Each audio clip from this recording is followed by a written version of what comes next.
এ আল্লাহ দয়া করে বেহেশতের বাগানে নিয়ে আসছে, এখানে মোবাইলটা ধরা লাগবে, সারাদিন মোবাইল নিয়ে মরো। এখানে মোবাইলটা হাতে না ধরলে কি তোমার কপালে আল্লাহর কোনো লানত আসবে? বর্ষ বেহেশতের বাগানে তুলতেছে ছবি কবিরা গুনাহ। দুনিয়ার কোন মুফতির বাবার ক্ষমতা নাই ফতোয়া দিবে এই ছবি তোলা হালাল। সরকারের অর্ডার ছাড়া, মদিনার অনুমতি ছাড়া যে কোনো কারণে ছবি তোলা 1000 কোটি বার হারাম।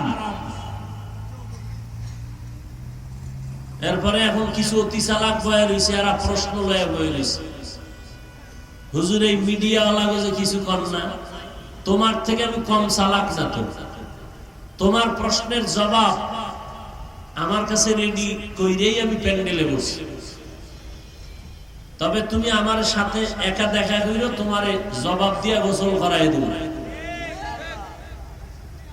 তবে এতটুকু বলবো, তোমার ছবি তোলার দ্বারা কি ইসলামের কোনো ফায়দা হবে?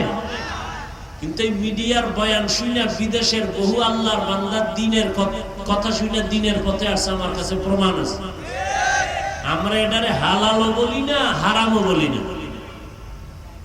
ভালো না খারাপও না। ওরা কি করে না করে ওরা মরুক, ওগো জবাব আল্লাহর কাছে ওরা দিবে।